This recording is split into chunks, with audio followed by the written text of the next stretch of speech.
किरकोळ कारणावरून झालेल्या वादावादीतून एक युवक व्यावसायिकास लोखंडी रॉडने मारहाण करण्यात आली आणि ही घटना शुक्रवारी रात्री 10:30 सुमारास कौलापूर येथील सिद्धेश्वर मंदिरासमोर घडली। यामध्ये फिर्यादी शिवराज संजय बिर्डी वय वर्ष 21 राहणार कुडची रस्ता भारत पेट्रोल पंपानजीक मायाक्का चिंचणी तालुका रायबाग जिल्हा बेळगाव हा जखमी झालेला आहे। याबाबत सांगली ग्रामीण पोलीस ठाण्यात नोंद करण्यात आलेली आहे। या घटनेची माहिती अशी, फिर्यादी शिवराज बिर्डी यांची SRS 72 साऊंड सिस्टीम आहे। शुक्रवारी रात्री त्यांनी गावात लावलेली साऊंड सिस्टीम बंद केली आणि यावेळेस तेथे असलेली बॉस नंबर 1 या सिस्टीमचे मालक संशयित उत्तम अस्वले राहणार सावर्डे जिल्हा कोल्हापूर, सोहेल पठाण मुजम्मिल पठाण दोघे राहणार संजयनगर हे तेथे आले।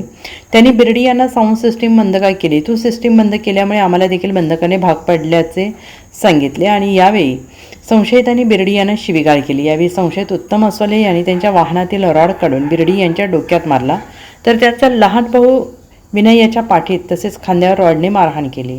अन्य दोघा संशयितांनी त्यांना लाथाबुक्क्यांनी मारहाण केल्याचे फिर्यादीत नमूद केलं आहे।